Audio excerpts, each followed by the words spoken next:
सर्वांना क्रांतिकारी जोहार. सगळ्यांना. एक दुःखद घटना 24/11/2025 सोमवार रोजी पालघरचे विद्यमान आमदार राजेंद्र धेड्या गावित यांच्या मातोश्रींचं निधन झालं. या गावित कुटुंबियांच्या दुःखामध्ये उलगुलान ब्रिगेड ही सहभागी आहे. परंतु ज्या वेळेला या गावातून नंदुरबारमधून आम्हाला काही फोन आले इकडल्या कार्यकर्त्यांचे, आणि ते फोन असे आले की बाबा तुम्ही पालघरमध्ये जे उठाव केलेला आहे ख्रिश्चन मिशनरीच्या विरोध, हा जो उठाव केलेला आहे त्या उठावाचं खरं कारण तुमच्याकडे ख्रिश्चन मिशनरीज वाढवण्याचं खरं कारण आहे आमदार राजेंद्र गावित. आणि आम्हाला ही गोष्ट खरी वाटली नाही आणि म्हणून त्यांनी आम्हाला निमंत्रण पत्रिका पाठवली. ही निमंत्रण पत्रिका आहे, हे मी जो व्हिडिओला जॉईन करणार आहे.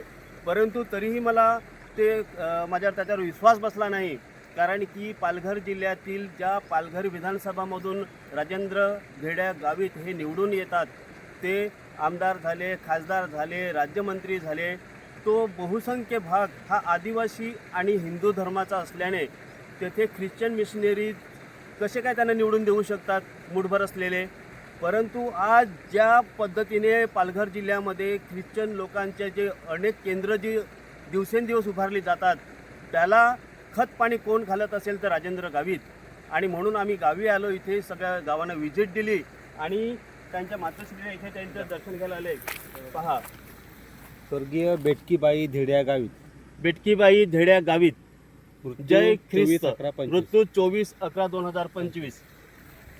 आणि हे प्रत्यक्ष आम्ही या कबरवर आलो, त्यांच्या कबरीचं दर्शन घेतलं आणि आजूबाजूला जेव्हा पाहिलं, या आजूबाजूला पाहिल्यानंतर हे जेवढे कबरस्थान दिसतात हे गावित आणि वळवी, हे पहा पुढे, गावित आणि वळवी ह्या नावानेच आढळतात.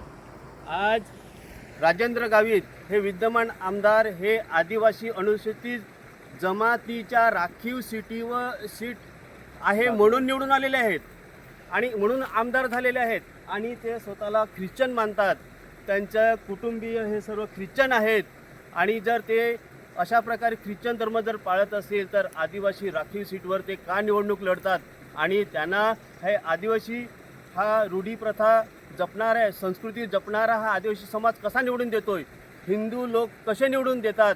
या राजेंद्र गावित, या राजेंद्र धेड्या गावित या आमदाराला ह्याच्या पुढे कोणीही राजकीय कधीही त्याला त्याचं समर्थन करू नये आणि ह्याच्या पुढे तो कधी निवडून येऊ नये, हे मी पालघर जिल्ह्यातील सगळ्यांना आव्हान करेल की या राजेंद्र धेड्या गावित याने संपूर्ण पालघर जिल्ह्यामध्ये जे ख्रिश्चन मिशनरीचे केंद्र वाढत चालले आहेत ह्याला खरा